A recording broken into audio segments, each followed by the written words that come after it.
Assalamualaikum, selamat pagi. Anda menyaksikan Niaga AWANI bersama saya Harits Asyraf. Dan untuk waktu ini sebenarnya kita banyak fokus dan juga tumpuan sepanjang 1 jam 30 minit. Saya akan bawakan kepada anda perkembangan terkini termasuklah apa yang boleh kita sifatkan dari segi KDNK. Kerana keluaran dalam negara kasar KDNK sebenarnya memberi impak yang besar kalau kita teliti apa yang diumumkan oleh Presiden Amerika Syarikat Donald Trump. Impaknya akan tarif yang diumumkan beliau itu akan memberi impak yang besar kepada KDNK. Bagaimana Malaysia mampu berdaya tahan dalam mendepani perkara ini. Ini akan menjadi fokus tumpuan untuk blok pertama ini. Namun sebelum itu saya mulakan dengan laporan terlebih dahulu. Sektor pengguna Malaysia dijangka kekal berdaya tahan pada 2025 didorong oleh aliran penggunaan penstrukturan dan kebolehlihatan pendapatan yang stabil walaupun tinjauan ekonomi makro yang lebih suram. Menurut MIDF, Amanah Investment Bank berhad perbelanjaan isi rumah diunjurkan kekal stabil disokong oleh pelarasan gaji dalam sektor perkhidmatan, bantuan kerajaan yang bersasar dan kesan asas yang menggalakkan.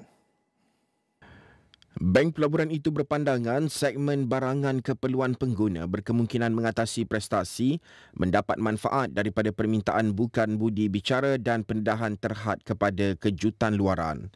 Menerusi nota pendidikannya, MIDF Amanah berkata berdasarkan pendapatan boleh guna yang meningkat, guna tenaga yang stabil dan inflasi boleh urus, pihaknya yakin penggunaan domestik akan kekal sebagai pendorong utama pertumbuhan keluaran dalam negara kasar pada 2025. Mengenai unjuran KDNK Malaysia 2025, MIDF Amanah memaklumkan pihaknya telah menyemak turun unjuran bagi 2025 kepada 4.0% daripada 4.6% sebelum ini, mencerminkan tinjauan yang lebih berhati-hati berikutan peningkatan ketidaktentuan global. Penurunan itu disebabkan terutama oleh prospek ekspor yang lebih lemah apabila permintaan luar semakin lemah di samping pelaksanaan tarif Amerika Syarikat yang memberi tekanan kepada sektor yang bergantung kepada perdagangan utama. Tambahnya, walaupun pengeluaran perindustrian dan segmen berorientasi ekspor mungkin menghadapi penyusutan, impak ekonomi yang lebih luas dijangka dapat diimbangi oleh kekukuhan permintaan domestik.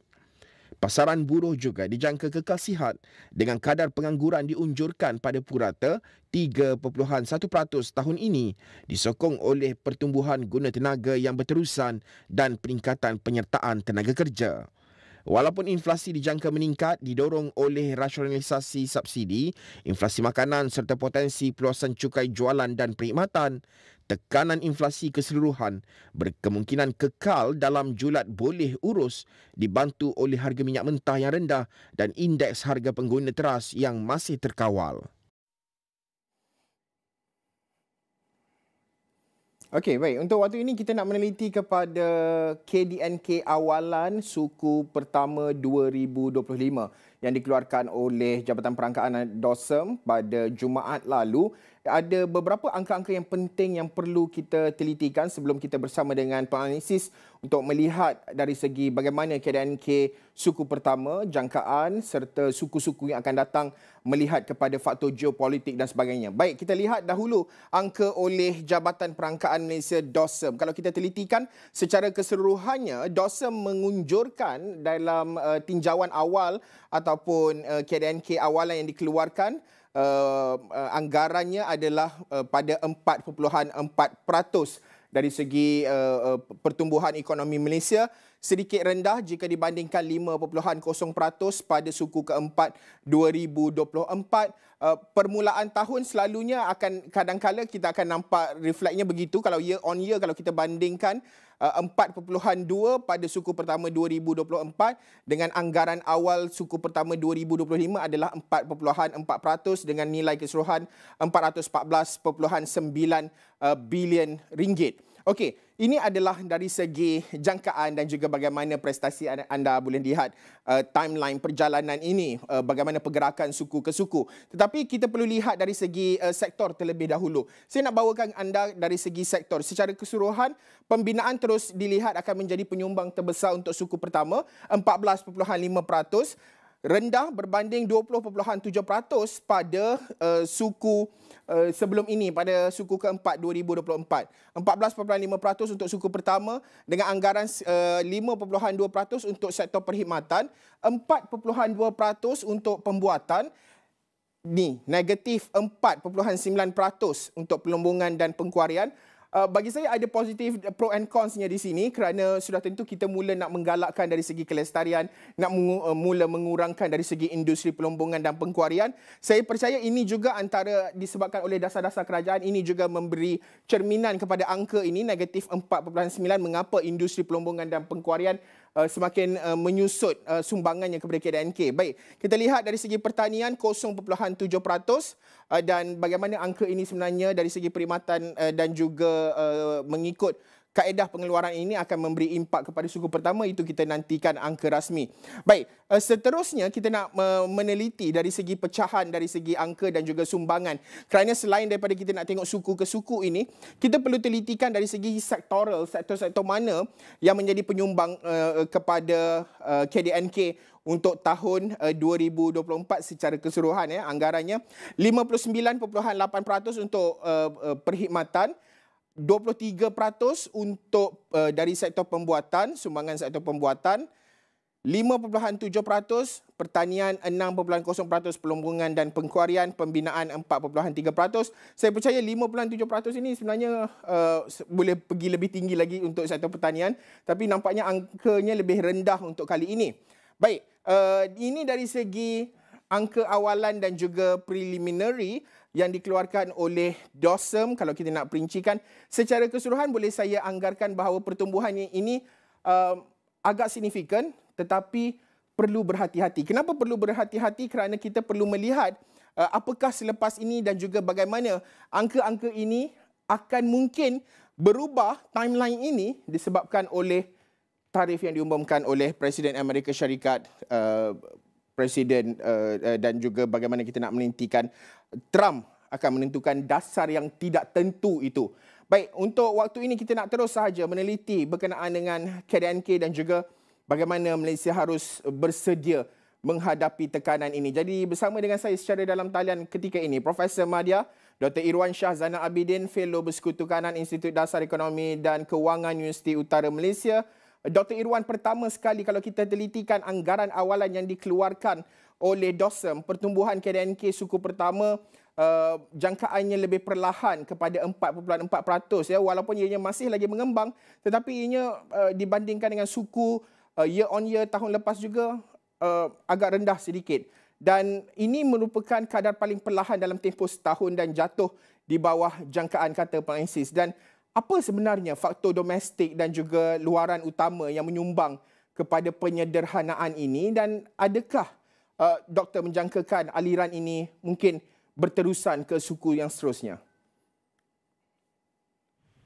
Kita melihat pertumbuhan pada kadar yang berkurangan ini sejak suku kedua tahun 2024. Ada banyak faktor lah yang kita boleh lihat di sini.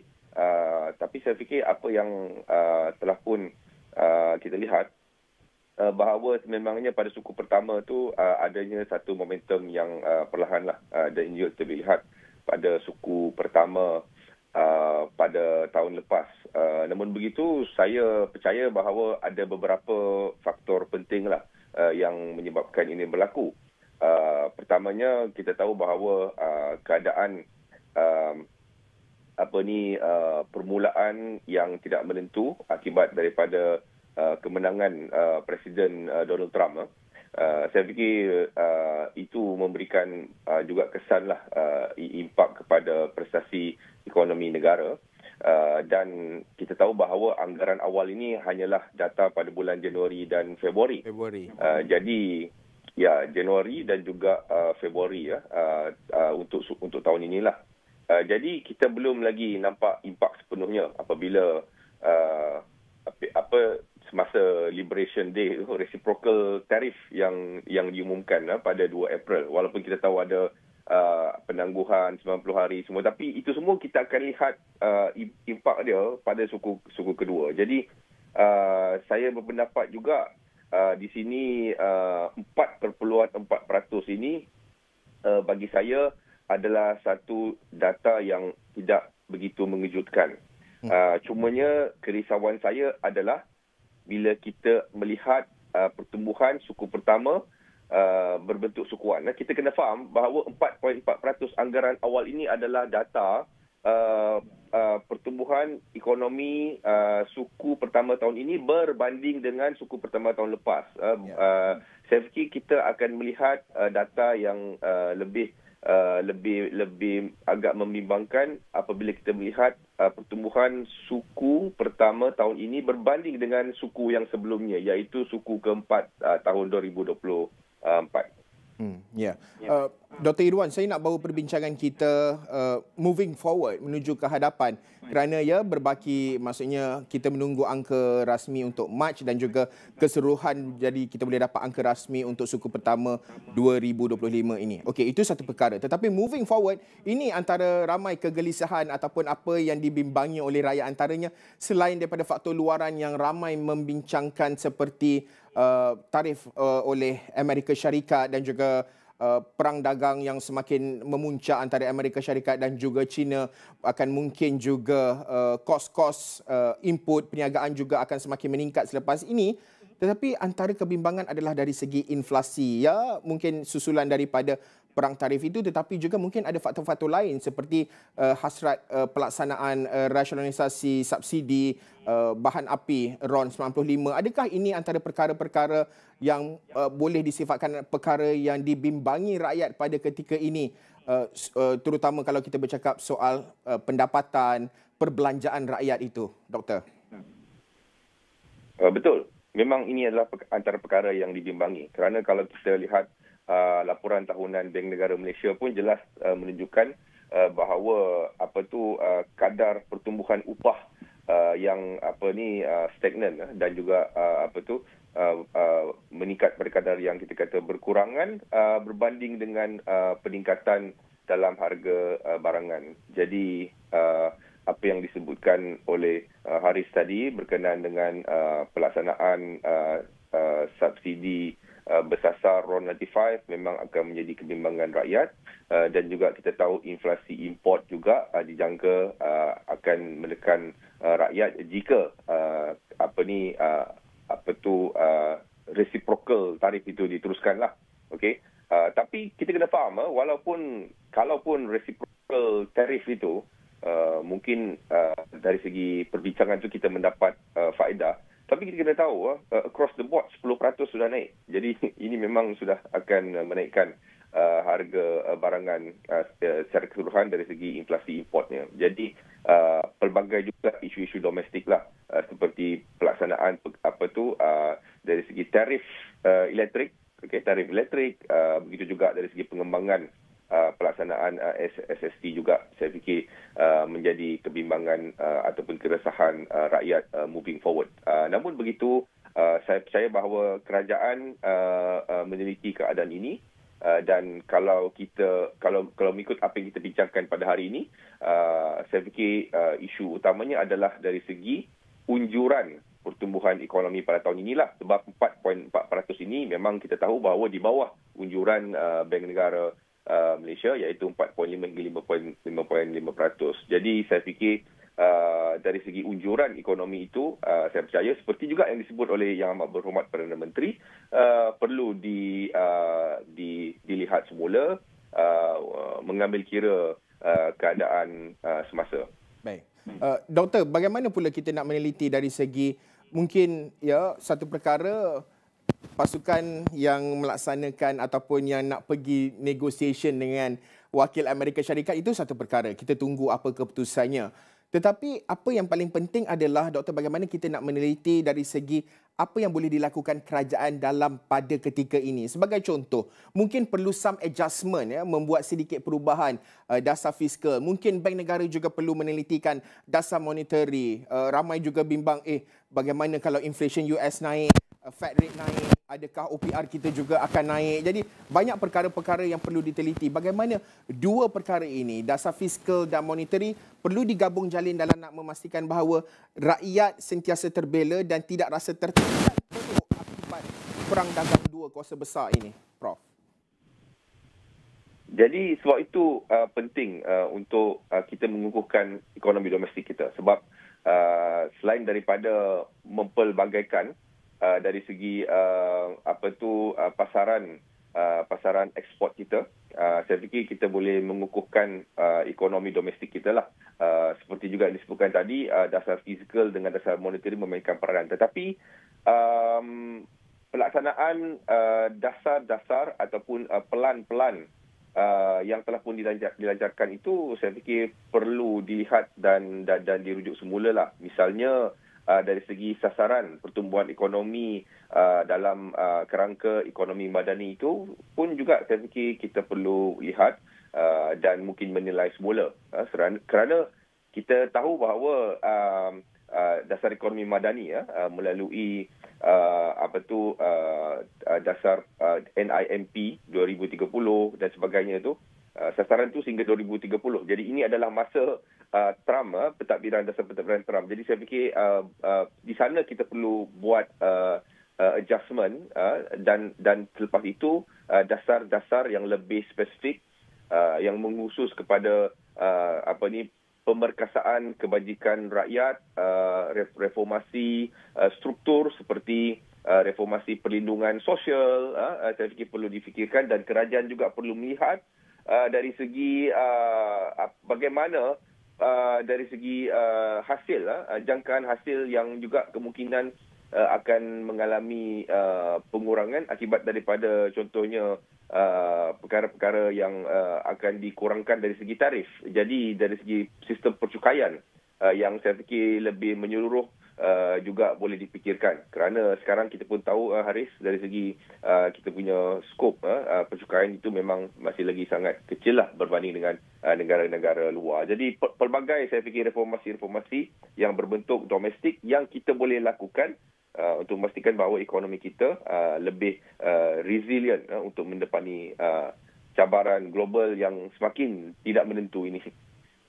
Betul, Doktor, dan juga kita faham perubahan polisi yang tidak konsisten oleh Amerika Syarikat itu juga sedikit sebanyak menjejaskan pembuat dasar. Bukan sahaja Malaysia, bukan eksklusif untuk Malaysia, malah global sebenarnya. Pemimpin-pemimpin negara memikirkan apa bentuk dasar dan juga perubahan polisi yang boleh disesuaikan tak kala perubahan yang sering kali dilakukan oleh Amerika Syarikat. Tetapi Doktor, mungkin soalan terakhir saya melihat kepada sektoral pembuatan dan juga perkhidmatan yang dilihat sebagai pemacu pertumbuhan utama ini. Tapi kedua-dua sektor ini menyaksikan pertumbuhan lebih perlahan lah kalau kita nak bandingkan suku sebelumnya. Namun bagaimana pandangan doktor melihat dari segi kesediaan dan juga kebergantungan Malaysia kepada ekspor ini, kerana ini akhirnya akan memberi impak inflation, import inflation yang begitu tinggi, dan mungkin juga bagaimana orang akan melihat bahawa dumping akan berlaku, produk-produk Cina yang tidak masuk ke pasaran Amerika Syarikat akan mula dialihkan ke negara-negara lain termasuk juga Malaysia. Bagaimana doktor meneliti perkara ini? Memang ini perkara yang saya fikir kompleks dan memang inilah perkara yang saya fikir persoalan yang perlu difikirkan pada ketika ini. Namun saya tetap melihat bahawa perubahan tidak boleh berlaku dalam masa singkat. Jadi bagi saya, kita sebagai negara ekonomi yang kecil dan terbuka, saya fikir masih lagi perlu bergantung kepada perdagangan antarabangsa, ekspor luar. Sektor luar. Tapi macam saya sebutkan tadilah, melalui ASEAN kita boleh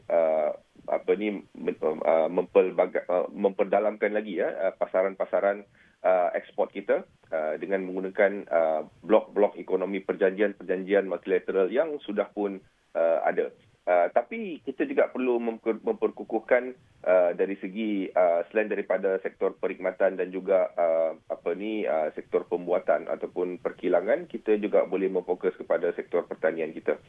Kerana saya fikir dari segi security makanan itu penting bukan sahaja untuk meningkatkan KDNK lah. Jadi saya fikir mungkin tidak perlu sangat kita fikirkan nak memacu KDNK ini, tetapi menjaga kebajikan masyarakat, rakyat, dan juga yang penting sekali ialah perkara penting seperti makanan itu perlu pastikan bahawa bekalannya mencukupi di masa keadaan genting seperti inilah.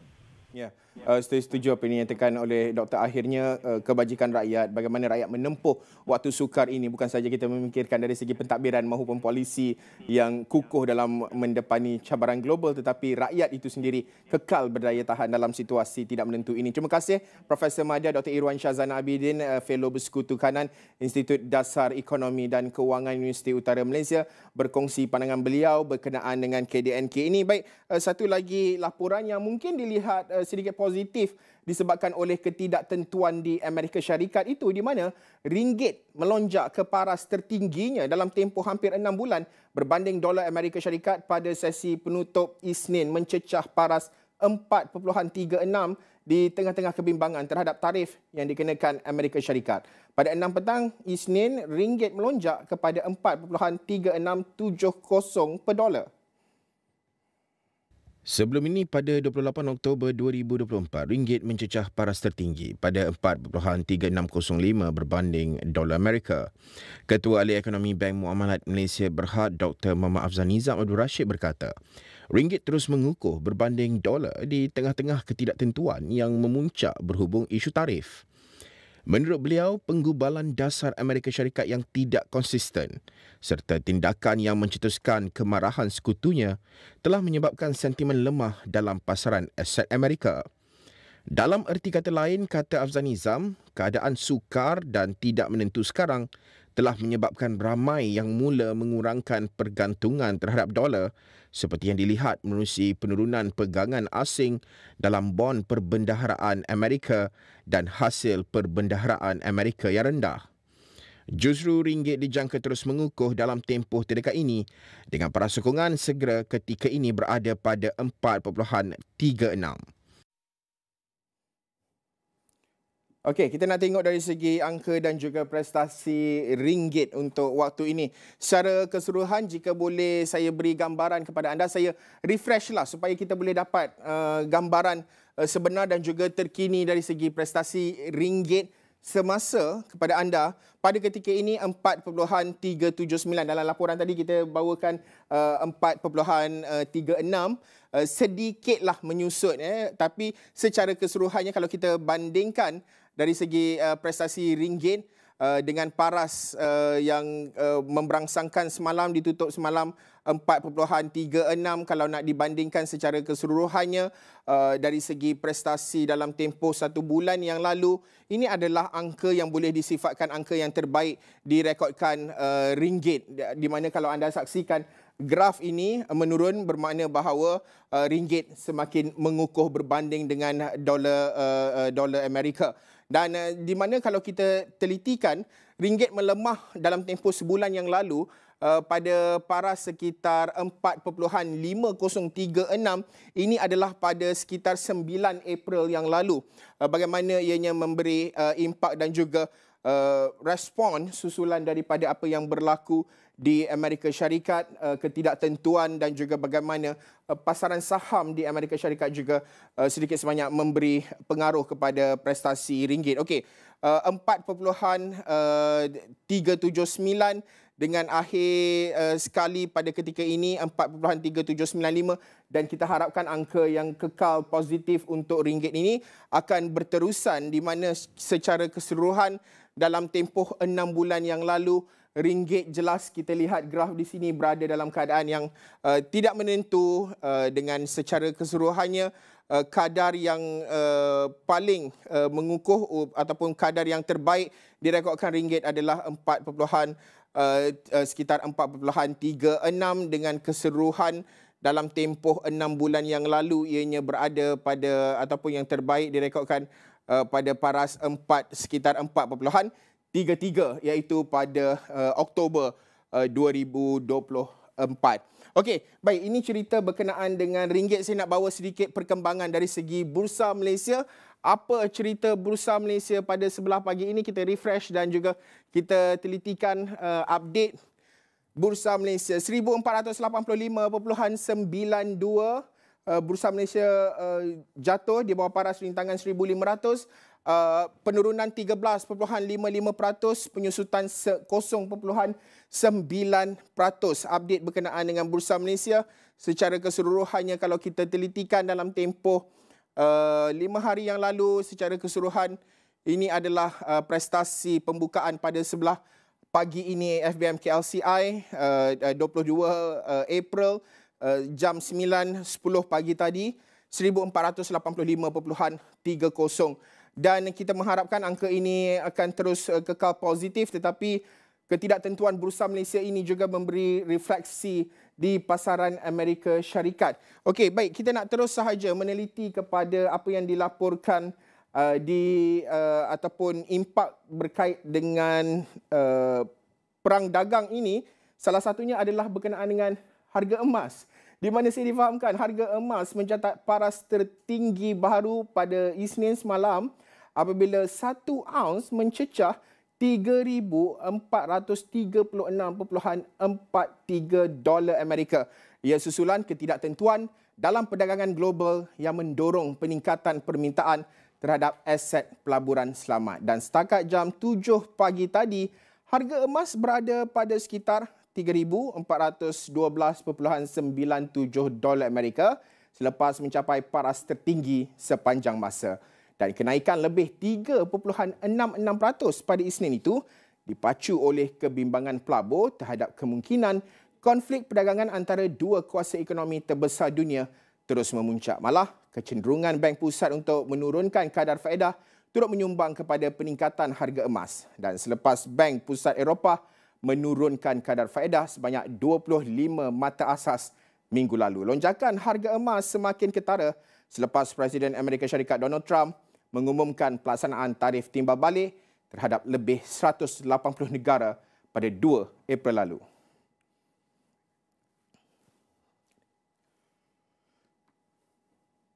Okey, baik, niaga awani, kita nak berhenti rehat seketika. Selepas ini kita akan melihat meneliti dari segi market Amerika Syarikat dan juga bagaimana dari segi prestasi perdagangan dan pengeksport. Adakah mereka bersedia mendepani tarif Trump ini? Apa adjustment yang perlu dilakukan mereka? Itu perincian lanjut akan saya bawakan dalam blog berikutnya. Kita berhenti rehat seketika. Niaga awani bersambung semula selepas ini.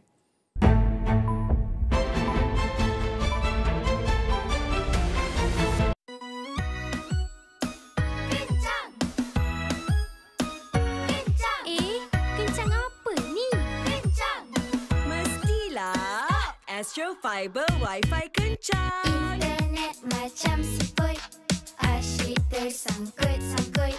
Kena berebut-rebut, semua orang pula sekarang dah serabut. Kencang-kencang, kencang. Kencang-kencang, kencang. Kencang-kencang, kencang. Yeah. Satu family, semua boleh guna. Apakah Wi-Fi-nya?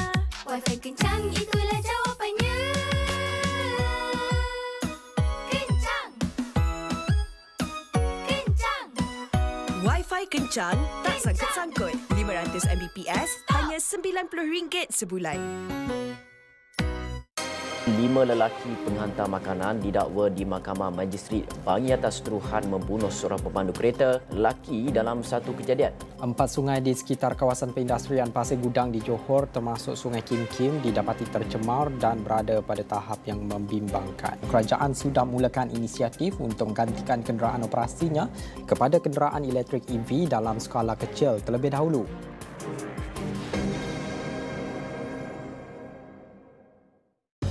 Tariffs on imports of products from China reaching up to 145%. Tariffs on the rest of the world are sitting at 10%, with the potential for reciprocal tariffs to be reimposed within 90 days.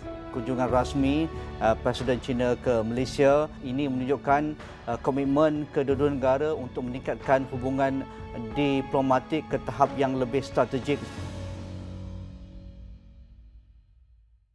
Ceraikan saya lepas kakak awak selesai operation. Teka-teki akhirnya terjawab. Tak semua orang kaya sombong, Mei. Ada je yang sanggup tinggalkan keluarga demi cinta. Lily kecewa sangat dengan aku. Masihkah ada kesempatan? Cimera, tolong datang kat rumah kakak saya sekarang. Kak Lily itu sebenarnya. Kalau kakak awak mati sekalipun, saya tak ingin tengoklah. Dia imamku di Astro dan Astro Go.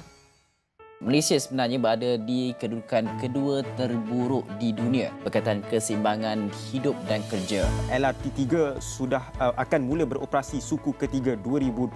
Kerja-kerja fizikal dan penstrukturan sudah mencecah 95%.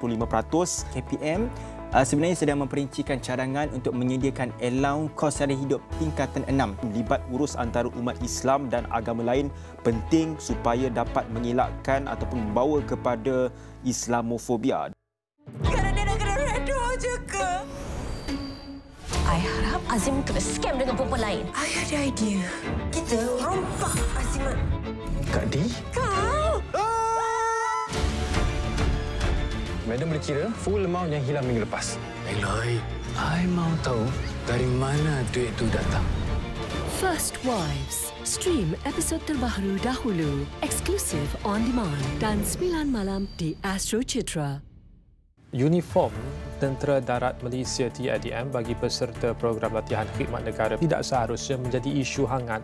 Jenayah penipuan pelaburan mencatatkan jumlah kerugian tertinggi pada tahun ini setakat 2 Februari lalu.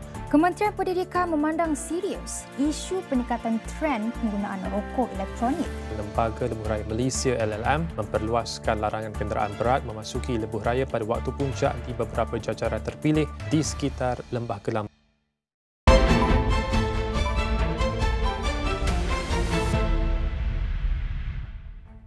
Welcome back to Niaga Awani. Trump's tariffs have significantly impacted exporters, particularly in countries like Malaysia, and the tariff have led to higher production costs due to increased prices for imported intermediate goods, which are essential for many industries such as electronics and automotive. This rise in cost forces exporters to either absorb the losses or raise their prices, making their products less competitive in the global market. Additionally, foreign retaliation in the form of counter-tariff has further complicated access to key export markets, creating additional barriers for exporters. With me right now, Tinesh Khanna, Executive Director of Tratex, to discuss further on this issue. First of all, I'm not sure you've never commented or before you never comment yet on the Trump's tariff in Astro Awani in our show. Maybe first of all, your reaction after lots of uncertainties announced by Donald Trump, your thoughts on this issue and how it will impact to the ecosystem and also businesses, especially in Malaysia. Thank you for having me. I think it was jaw-dropping, I would say, because a century ago, tariffs were a major source of revenue for most governments. Yeah. But today, it is regarded as a mode of trade diplomacy. Main source of revenue is from income tax and all that. So this is going back to a very interesting time. And also to have different tariff for different countries based on what appears to be a simplified formula is very unprecedented. It caught a lot of people by surprise, including myself.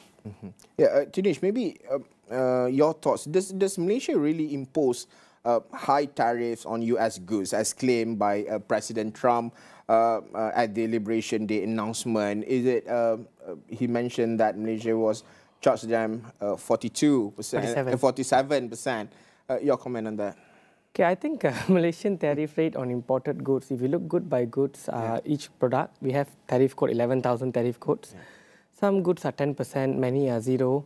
Some exceptional cars and all a bit higher, but generally 10 or 0. So the average rate is about 5.6%. But as they say with anything, right, the interesting detail is always in the fine print. So when they put Malaysia 47% in the president's announcement card too, you look at the title of the column, it talks about tariff and impact of non-tariff measure. So they use that fine print to then calculate 47%, which essentially represents the trade deficit. And one day before the Liberation Day announcement, US released a report on explaining what they regard as non-tariff measures for US businesses across the world, including a chapter for Malaysia in there.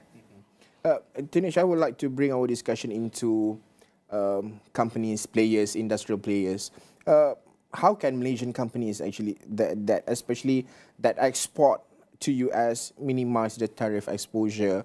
Currently is give a flat rate 10%, but our Malaysian representative are heading to US right now for negotiation. Companies, how they can minimize the exposure? I think that's a very good question because we have to focus on what's on our control. There's a lot of things happening there, and of course there's a government-to-government discussion and all that. But as a business, as an exporter, what's in my control right now on immediate terms, right?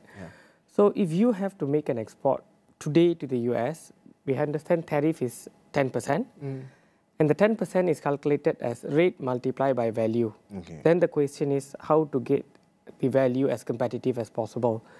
So a general thought process is if I sell something to the US for 100, the duty would be $10, but that's not always true. We have to follow the customs valuation rules.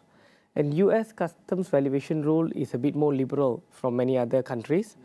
So as an example, they allow exclusions for freight and insurance costs, even logistics costs, warehousing costs, all that, which is very different from many countries because many countries will impose the tariff, the import duty on the landed cost of the goods. We call it CIF value in technical terms.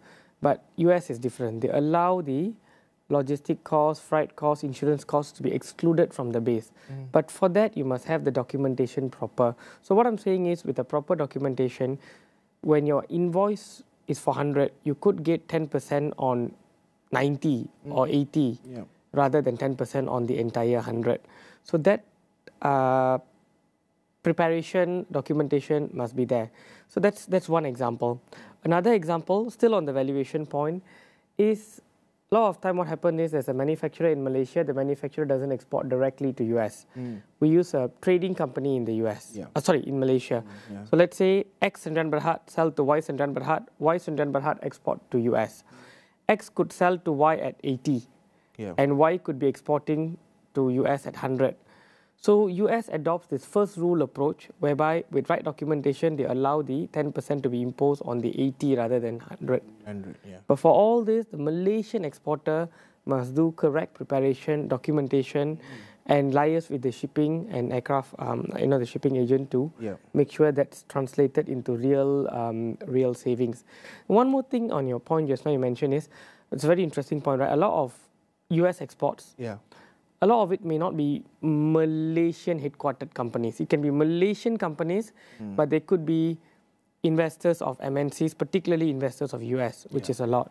So then you have situation where goods are imported from the US into Malaysia as raw material, and then further processing is done and finished goods is sent back to the US. So in this case, the tariff Liberal Day announcement, there's a full executive order that comes with it. That executive orders allows the tariff to be only on the Malaysian value add, excluding the value of the raw material imported from the US. So again, documentation, tracing, software preparation, all that is needed to enjoy that.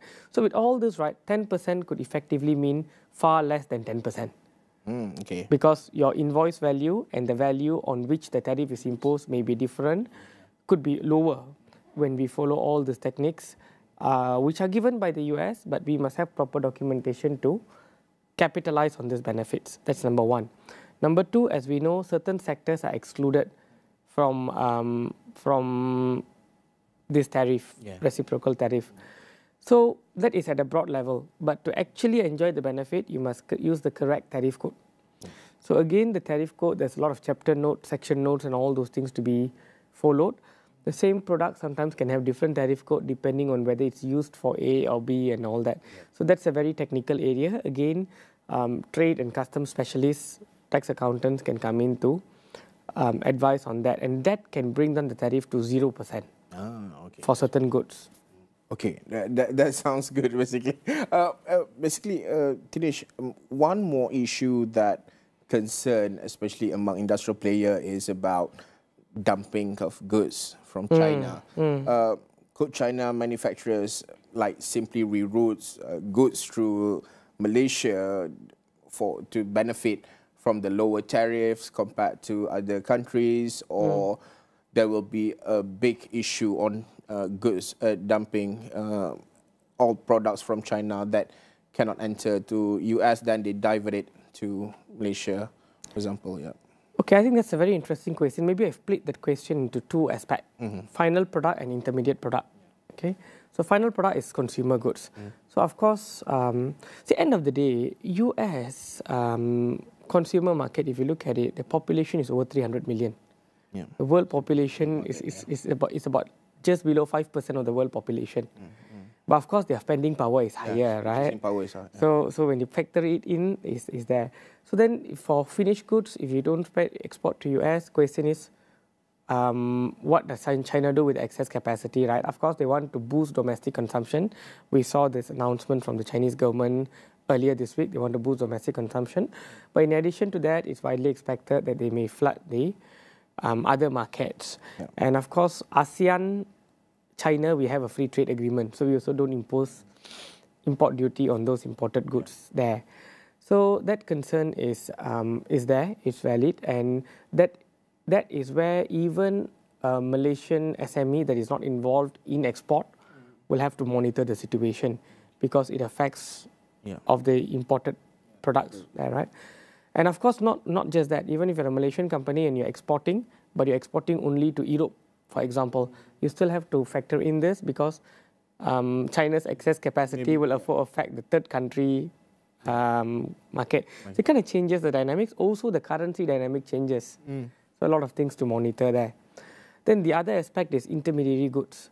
So should we expect a lot more intermediary goods, which means not finished goods, but semi-processed goods from China to Malaysia, to be further processed in Malaysia, to be sent to US, because our tariffs are lower than what is being imposed on China.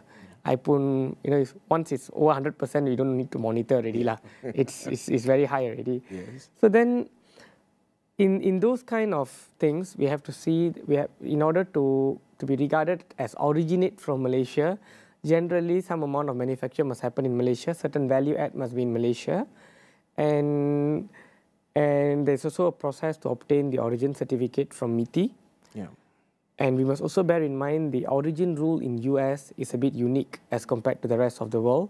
So those things have to be factored in for Malaysian companies who are part of a M&E group, and or even a SME who's working closely with a Chinese exporter to tap into this kind of options. With current uncertainties and based on your experience, how long does it take typically for like exporters to do some adjustment, maybe in terms of their supply chains and also their operational and also financial way of doing business with these uncertainties and with adjustment on policies? Typically, like how long does it take for the industrial player, especially exporters who really involved in this very dynamic ecosystem right now? Well, if you really want to put it into the software, it takes months, right? But as I always say, for matters like this, you have to look at it step by step. So first of all, a lot of orders have been front-loaded. A lot of exports have already been front-loaded and sent before the Liberal Day announcement. So volumes, as I gather from my clients now, are not at the peak. Okay. Because as far as they can, they've done that already. Of course, there are also some that are picking now because they want to maximize the 90 days period, taking into account the logistics lead time. Right. Okay? But what I'm saying is you have to look at the techniques that I mentioned, quite a few, which one is the most relevant and what is the most essential thing to do that, and then put in the process for that first. So at least you go for the big saving first, and then from there it is step by step we maximize and also we incorporate it into the system. Because we can't straight away say that, okay, get the IT system ready, then only we want to go for the... No, you go for the low-hanging fruits, the most important ones, and then once the process is standardized, then we put into the system. Thank you so much, Dinesh Khanna, Executive Director of Tratex, for your inputs and ideas. And all of this will be uploaded in our social media platform. Dan saya fikir itu sahaja laporan untuk Niaga Awani pada waktu ini.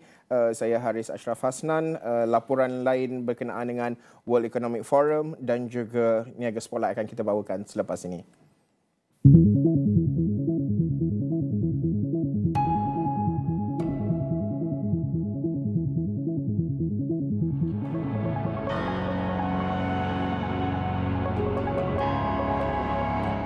Global economy. The global economy. The global economy. The global economy. Global economy. The global economy. The global economy has entered a phase of unprecedented uncertainty.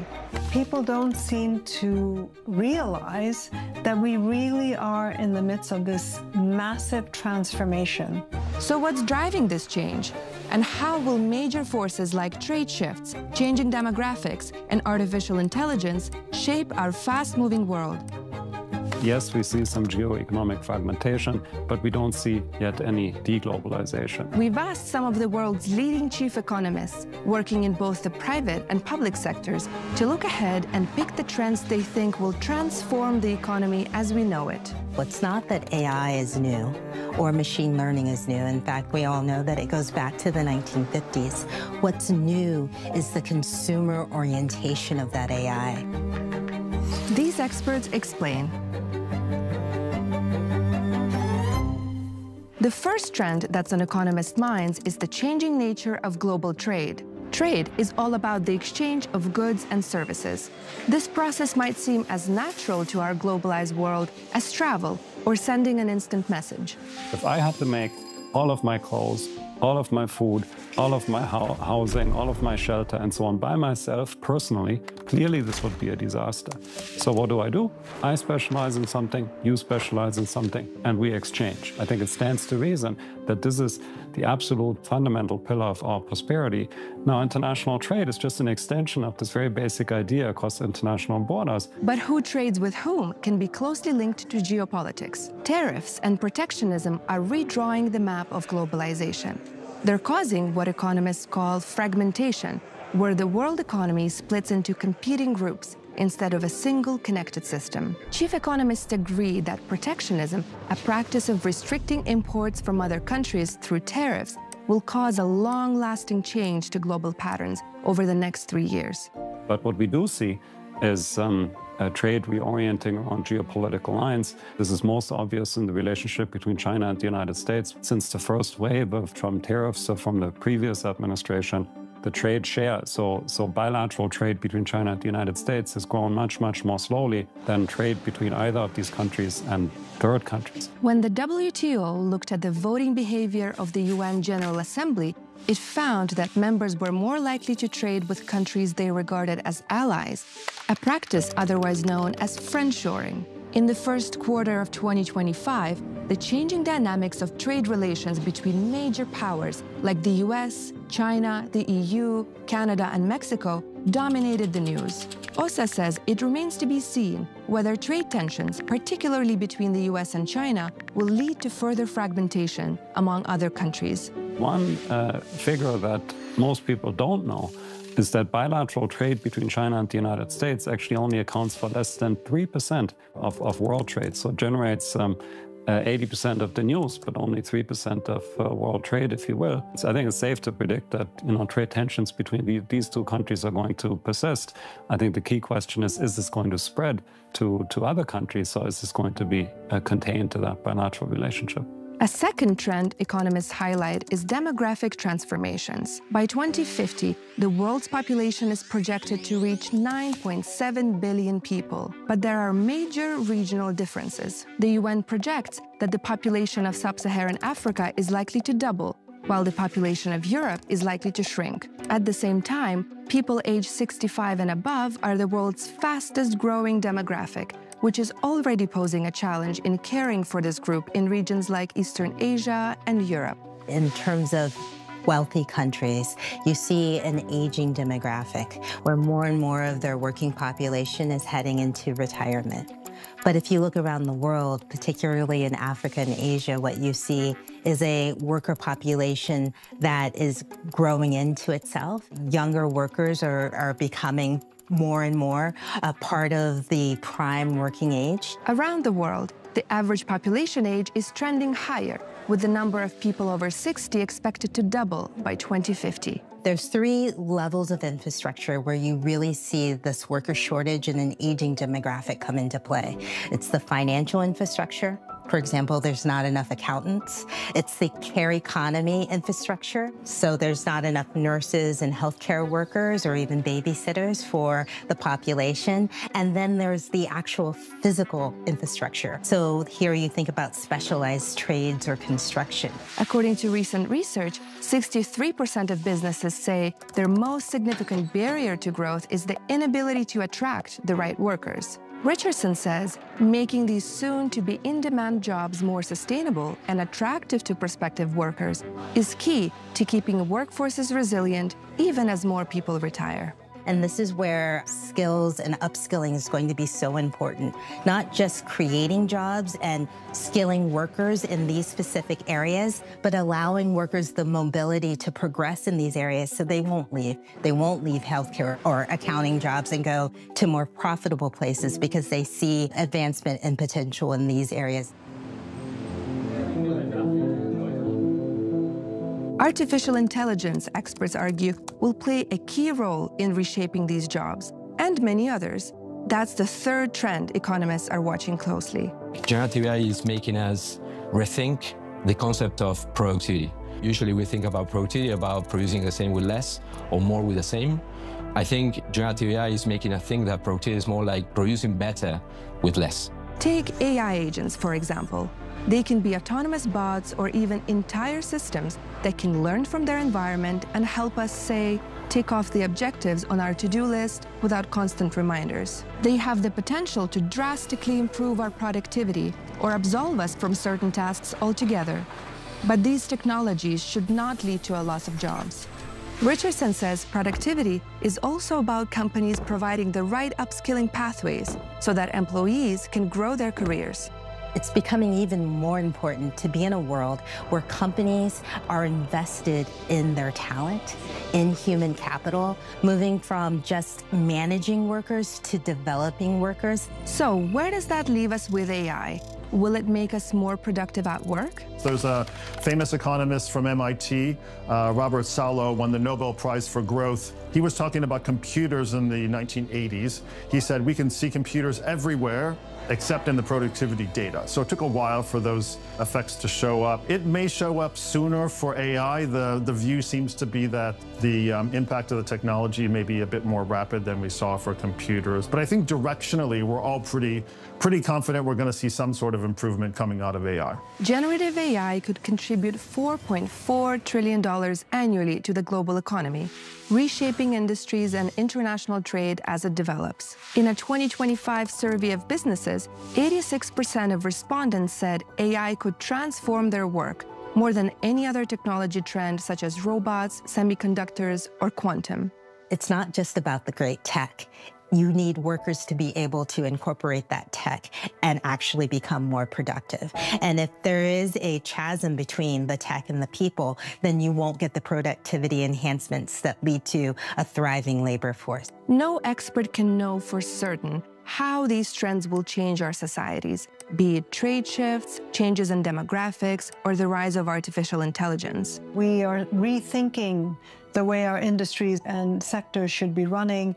We are reimagining what the future will look like under a more sustained framework. I mean, these are big changes. Understanding global trends can help all of us feel more empowered to tackle the challenges to come. That's where economics comes in. The World Economic Forum's chief economist community publishes their outlook 3 times per year, highlighting global economic trends and developments.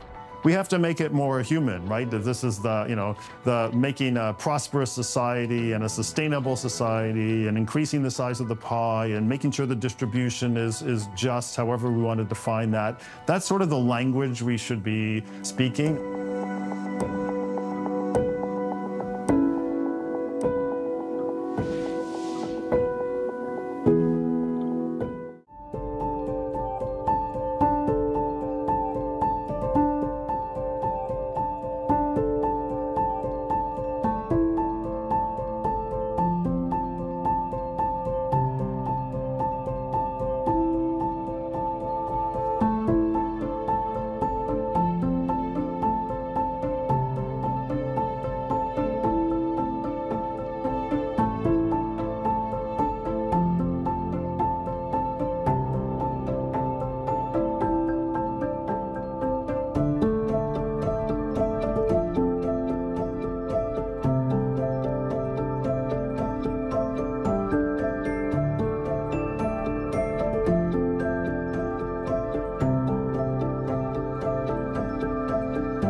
uniform Tentera Darat Malaysia TADM bagi peserta program latihan khidmat negara tidak seharusnya menjadi isu hangat. Jenayah penipuan pelaburan mencatatkan jumlah kerugian tertinggi pada tahun ini setakat 2 Februari lalu. Kementerian Pendidikan memandang serius isu peningkatan trend penggunaan rokok elektronik. Lembaga Lebuh Raya Malaysia LLM memperluaskan larangan kenderaan berat memasuki lebuh raya pada waktu puncak di beberapa jajaran terpilih di sekitar Lembah Kelam. Ceraikan saya lepas kakak awak selesai operation. Teka-teki akhirnya terjawab. Tak semua orang kaya sombong, Mei. Ada je yang sanggup tinggalkan keluarga demi cinta. Lily kecewa sangat dengan aku. Masihkah ada kesempatan? Cimera, tolong datang kat rumah kakak saya sekarang. Kak Lily itu sebenarnya. Kalau kakak awak mati sekalipun, saya tak ingin tengoklah. Dia imamku di Astro dan Astro Go. Malaysia sebenarnya berada di kedudukan kedua terburuk di dunia berkaitan keseimbangan hidup dan kerja. LRT3 sudah akan mula beroperasi suku ketiga 2000.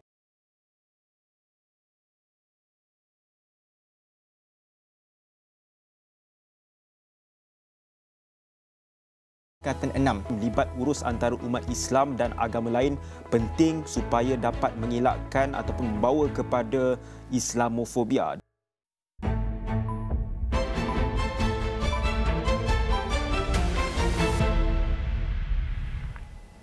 Hello and welcome to Niaga Spotlight with me, Tamina Kaustri. Niaga Spotlight takes us through the week in economic analysis and future affairs. Now, this week on analysis, we discuss strengthening ASEAN-China economic ties.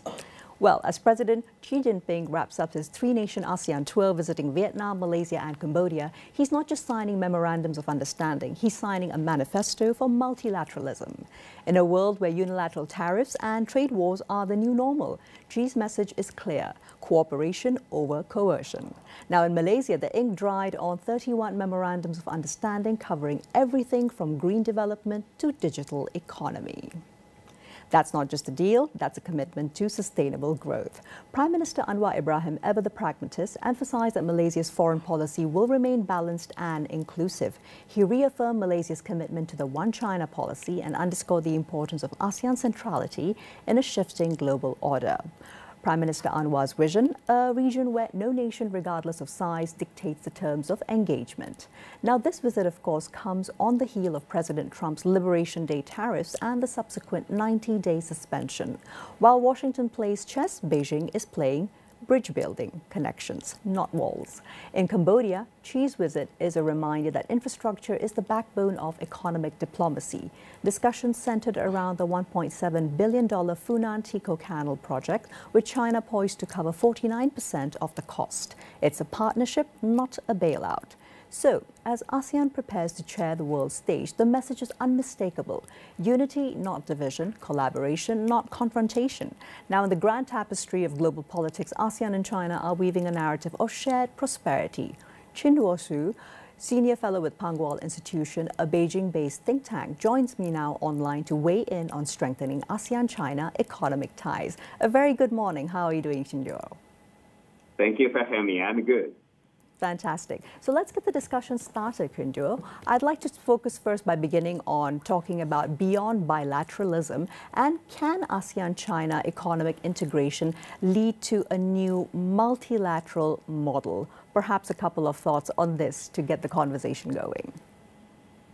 Thank you. Obviously, it is a very important task for a lot of countries to think about multilateralism or true multilateralism. It reminds me of the Munich Security Conference back in February in Germany. The United States senior officials at the meeting basically talked about their relationship with the European countries, and also their relationship with the world. It appears to be, more and more unilateral. That's a startling moment for the Europeans because they have a strong cross-Atlantic relationship. And then the Chinese Foreign Minister Wang Yi talked about, multilateralism in the sense of a true multilateralism, meaning that every member in the international community should be equitable. We are equal. We deal with each other on equal footing and with mutual respect, respect for sovereignty, territorial integrity, internal affairs, respect for their own system. At the same time, we do cooperation in the manner of a mutual benefit, in a mutual beneficial way. Otherwise, it will not be sustainable. You cannot have a relationship that benefits one side alone, well, at the expense of the benefits of the other side. Then that will not last long. So that's a very different, let's say, idea from just this surface on the surface of the meaning, like multilateralism means okay, there are a lot of powers, a lot of poles. The U.S. is one pole, European Union, Russia, China, India, ASEAN, etc. It's not that sense. It's really about, yes, there are multilateral factors, but at the same time, what kind of relationship we want to have. That is true multilateral or multipolarism means. And multilateral, on the other hand, is really, when it comes to trade, when the WTO, World Trade Organization, that is an organization that regulates, trade between nations. So that means we have rules to follow for all the players. We have rules to follow. We are equal. If we have a dispute, if we have a problem, we know where to go, and we know there are rules that will measure whether our own behavior, whether our behavior or our policies are the right ones, are proper or not. And then we will accept that kind of a ruling. If we are wrong, and we will correct ourselves. If the other side is wrong, and we expect them to correct their own behavior. That is a world I think the international community looks forward to, instead of one that's unilateral with a strong sense of protectionism, like America first, and everything is about American interests, and they don't care about the interests of other partners. So that's why we are seeing this tension, this confrontation, this challenging moment with even the U.S. has with even its closest partners like Canada, like Mexico, like the European Union. So I think in this part of the world, China, ASEAN, the 10 ASEAN countries, in this region is the most dynamic economic growth. And I think, obviously people, I think it's not difficult for people somehow because of maybe Asian value, Asian culture. We understand this without much difficulty, and we conduct ourselves without much difficulty in handling with each other. Clearly, the tone has been incredibly positive, and of course it helps to underscore the fact that bilateral trade between ASEAN and China reached a total volume of close to $912 billion in 2023 alone. Thanks for that, Chindro. Now, moving along to looking at perhaps a digital Silk Road, perhaps versus a digital divide. And there is also a clear need to focus on navigating the digital economy when it comes to ASEAN-China relations.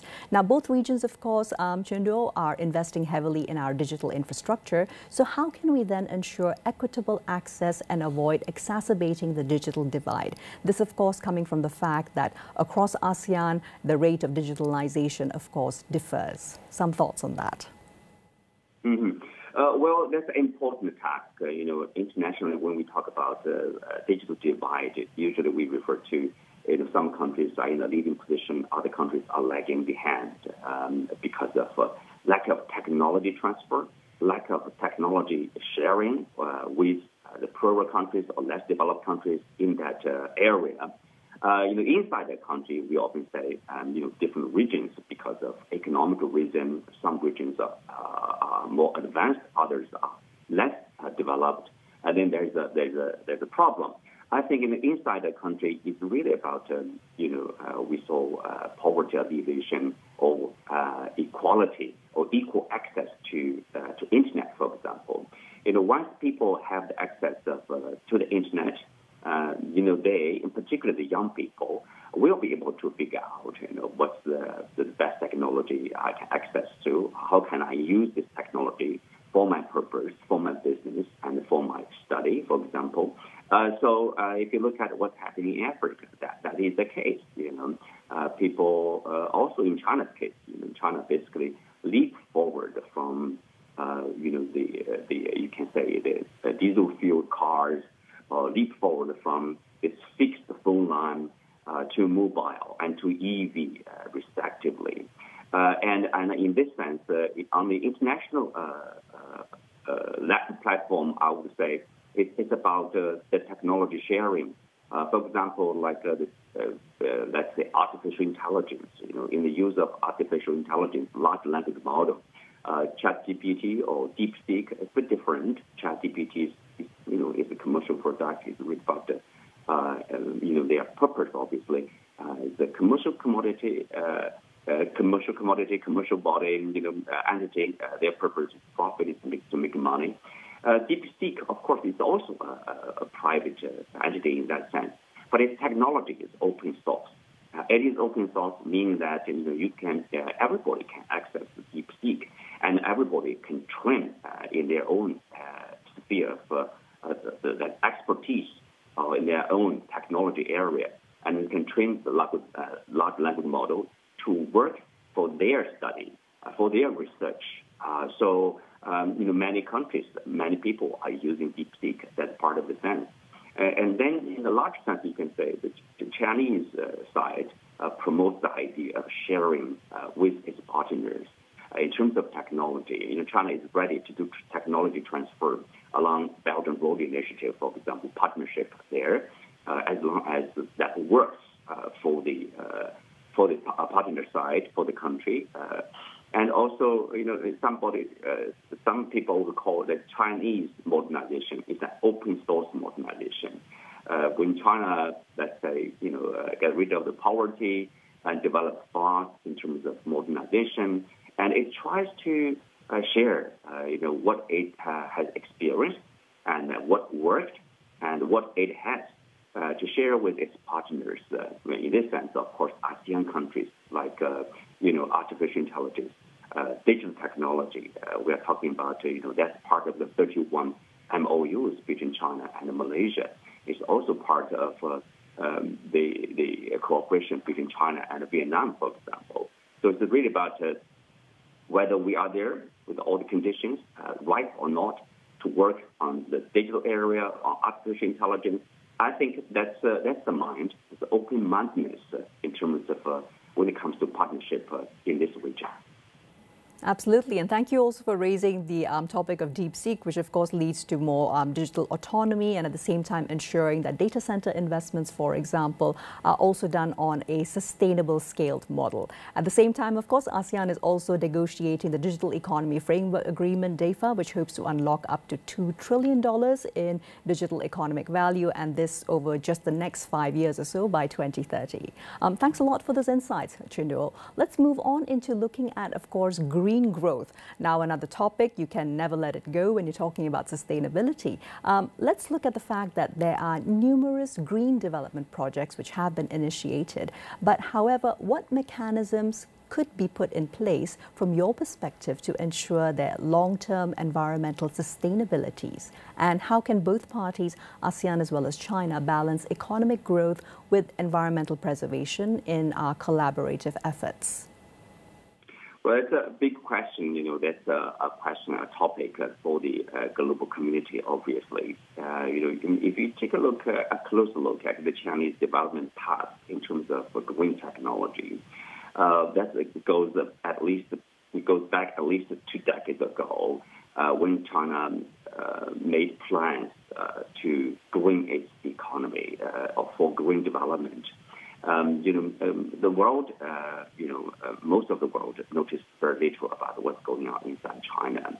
That is a long-term plan, probably because, during the certain point of industrialization, and every nation will experience this heavy, serious pollution, air pollution, water pollution, soil pollution, and you have to deal with that problem. And that is a serious challenge for the Chinese side. At one point, the number one priority for the Chinese public is pollution, air pollution. So the government has to, work hard to deal with that issue. That's part of the reason why China stresses so much about green technology, green energy, or green development. Politically, the Chinese leadership, they talked about ecological civilization. That is, I would say, the upgraded the issue of being green to a level of civilization. So that's how much importance they attach to this topic. And then, that's one part. Another part, of course, China is a part of this, important part of this global efforts against climate change. So I think, somehow they work very well. And, internationally, that's your responsibility. There's your commitment to reduce carbon dioxide. And inside, of course, you deal with pollution. And then China invest heavily in this sector. And then with technology and with a lot of investment, you do have technology. You have a market. You have competition. So that's why we are seeing this rapid EV rise in China. Currently, there are more than about 130 companies in the EV sector. There's a fierce competition. Competition brings better service, lower price, and high quality products there. So that's, of course, in the green energy sector, China is the leading in the world, solar panel, batteries, etc. So in this sense, China has a lot to offer, has a lot to share with its ASEAN partners, either in EV sector, solar panel, batteries. China can work, both sides can work together to have battery, for example, factories, if it suits the condition, the necessary condition. And then there's a green supply chain, I would say, supply chain between China and ASEAN countries that will be bringing the two sides much more integrated in this sector. And of course, China alone will not do that. ASEAN alone will not do that. We have to work together to fight climate change, to have a sustainable development. We will push forward for better green technologies and to make our development sustainable, our environment sustainable, or better protected. I think that's the way to go. There's basically no disputes about that, maybe except for the MAGA people in some part of in the United States. Some people still deny climate change. That's a different story. But in the rest of the world, people are committed to fighting climate change, committed to better environment, committed to sustainable development. And in this sector, I think there's government-to-government cooperation from the Chinese side to Malaysia to ASEAN side, and then there's a private sector cooperation, firms from the Chinese side and business leaders from Malaysia, from ASEAN countries. They needed to, and they are doing that actually, meet each other frequently, talk to each other in an intensive manner to see how we can work together to offer better products that will protect the environment, that will ensure long-term development, that will ensure that less and less pollution, less and less waste in terms of manufacturing, in terms of serving communities. Certainly, and of course it bears repeating that quantifiably so, China's investments over the years 2000 to 2020 across ASEAN for renewable energy efforts exceeded about $31 trillion. So that is definitely very important. And moving from there into supply chain resilience, Trinjo, do you feel that ASEAN-China cooperation will be able to mitigate global trade disruptions, given of course the recent challenges in global supply chains? And how can we move towards enhancing cooperation to build a more resilient and diversified supply chain?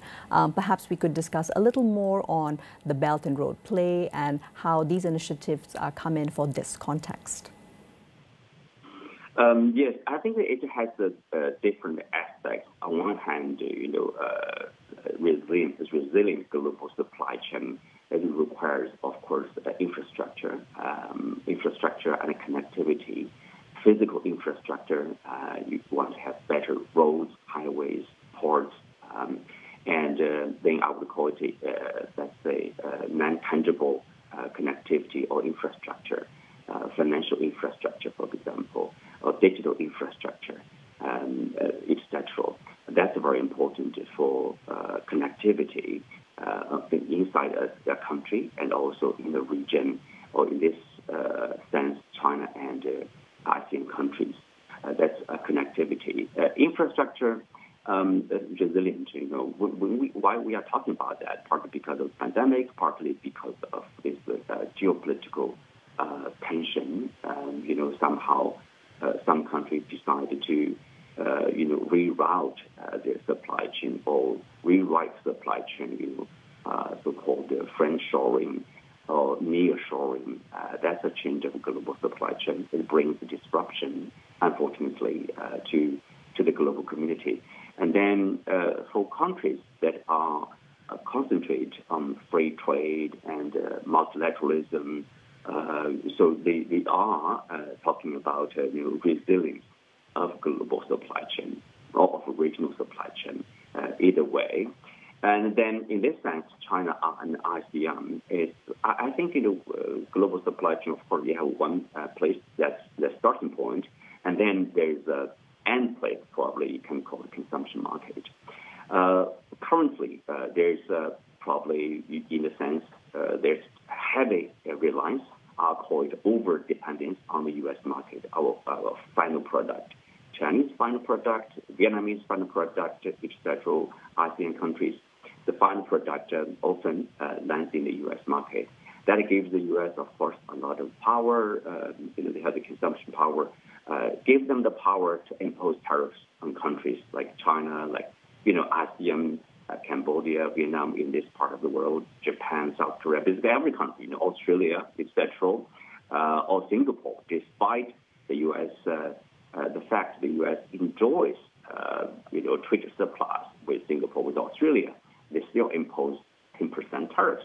But anyway, I think the idea of resilience here, we made in one way, is really about increase our own power of consumption, grow our own market inside this region, China and ASEAN.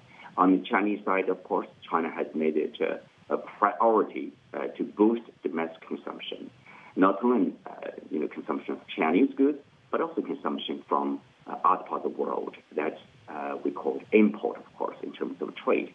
We purchase products from Malaysia, from Vietnam, from ASEAN countries, agriculture products, and other kinds of products, of course.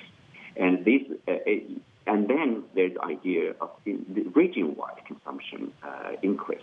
For example, inside ASEAN countries, 10 countries, I think the focus should not only be on the ability to manufacture, to make stuff, to make goods, but also the ability, people's ability to consume. We call it like this level of consumption, or in that sense, that's an intra relationship. That is, countries should work together to do more trade with each other, to consume goods and services from each other. And in this sense, China and ASEAN, we should trade more goods within our partnership, and we should consume more services within this relationship. For example, more students from ASEAN countries go to China to pursue their further studies with digital technology, with artificial intelligence, with quantum computing, etc. China is probably one of the two countries leading in these sectors. And then Chinese tourists, we see last year, for example, 2024, witnessed almost about 6 million visits between Malaysia and China. So that's an increase. And if you look at the public perception of each other, obviously, it's very positive. The sentiment is very positive. There's a lot of young people in the Chinese side. On the Chinese side, they want to go to Malaysia, go to ASEAN countries to visit, to study, in particular in Malaysia. And it's the same, on the Malaysian side, on ASEAN side. So that's a purchase of service, right? Education is part of service. Tourism is part of service economy. So in that sense, we will reduce our reliance on the U.S. market, for example. In that sense, and then there's the resilience of supply chain, and because you reduce your reliance on the outside destination, and then you increase your own level of consumption. And so, of course, by strengthening relationship, by having partnership in the manufacturing sector, And of course, that's the resilience of global supply chain. Clearly. And also BRI initiatives have of late been focusing on human capital development, which is most helpful, especially for countries like Cambodia and Myanmar, focusing on vocational skills as well as equipping the workforce with regional industrial knowledge. So moving on from there into geopolitical tensions, Chinduo. Now, how could ASEAN-China economic relations navigate regional security concerns? This is, of course, in light of ongoing geopolitical tensions, particularly in the South China Sea. So any preliminary thoughts on that? That's a good question, a very important question, because without stability, without peace, there's no development. I think that's the common understanding in this region between China and ASEAN countries in particular. Obviously, most of the ASEAN countries, because we know that there's dispute between China and the Philippines ongoing. And if you look at the majority of the countries, absolute majority of countries in this region, including China, their national priority is development. It's the same for us, for Malaysia, it's the same for Vietnam, the same for Indonesia, for Singapore, because we know that we need to develop further for the welfare of our people, for the benefit interest of our nation. So that's the understanding. That's why this region is the most dynamic in terms of economic expansion. It's a locomotive of the global economy. For example, China alone contributes every year 30% of global economic growth. So we are the important contributor to the global economic growth. But the prerequisite, of course, for that kind of contribution, for that kind of growth, is regional peace and stability. For that purpose, I would say important factor is, on one hand, we should always stick to our traditional practice, respect for domestic affairs. For example, the one China policy. ASEAN countries, they respect the one China policy. Without change in that policy, because I'm saying this because some Western countries tried to make some changes over that policy. That's very unfortunate because that's the fundamental interest of the Chinese side. If any country that play with that concept, play with that the Taiwan question, that creates instability, that creates tension. And in this part of the world, fortunately, I think there is wise wisdom among ASEAN countries. Every country basically respects faithfully, implement faithfully the one China policy, one China principle. And to interrupt you over there, Kinduo. So clearly, to summarize all of that, ASEAN and China are moving towards ensuring that economic relations remain unaffected by security issues. Thank you so very much for your time and your fantastic insights. It's been an absolute pleasure having you on Niaga Spotlight. Well, that's all we have time for today. That was Kinduo Xu, who is a senior fellow with Panggol Institution, a Beijing-based think tank discussing strengthening ASEAN-China economic ties. I'm Tamina Kausji signing off for now. We'll see you again with Niaga Spotlight next round with more economic analysis and issues.